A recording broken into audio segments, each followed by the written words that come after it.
ওম শান্তি। আজি 8 জানুৱাৰী 2025 সাকাৰ মুৰলীৰ পৰা কাহিনী। নিহাৰিকাই পৰমপিতা পৰমাত্মা শিৱ বাবাৰ প্ৰতিটো শ্ৰীমত পালন কৰি চলিবলৈ যত্ন কৰে।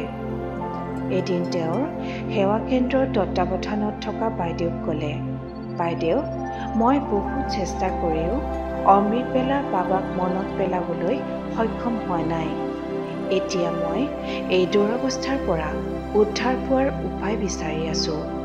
আপোনাৰ পৰা পৰামৰ্শ বিচাৰিছোঁ। বাইদেৱে বৰ মৰমেৰে নিহাৰিকাক ক'লে, শুনা নিহাৰিকা, মনত দৃঢ়তাৰ অভাৱ ঘটিলে এনে হয়।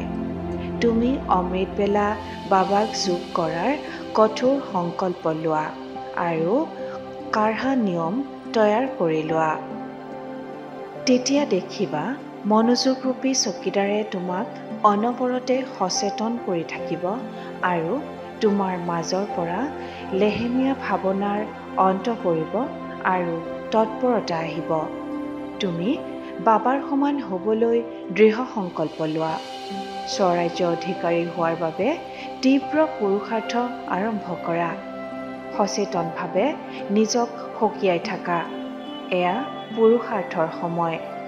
কঠোৰভাৱে নিজে তৈয়াৰ কৰি লোৱা পুৰুষাৰ্থৰ নিয়মবোৰ পালন কৰি যোৱা। এয়াই পুৰুষাৰ্থৰ সময়। বাইদেউৰ পৰামৰ্শ বৰ মনোযোগেৰে শুনি নিহাৰিকাই তাক কাৰ্যকৰী কৰিবলৈ প্ৰতিজ্ঞাবদ্ধ হ'ল। নিহাৰিকাই নিয়মিতভাৱে অমৃতবেলা বাবাক যোগ কৰিবলৈ আৰম্ভ কৰিলে। ওম শান্তি।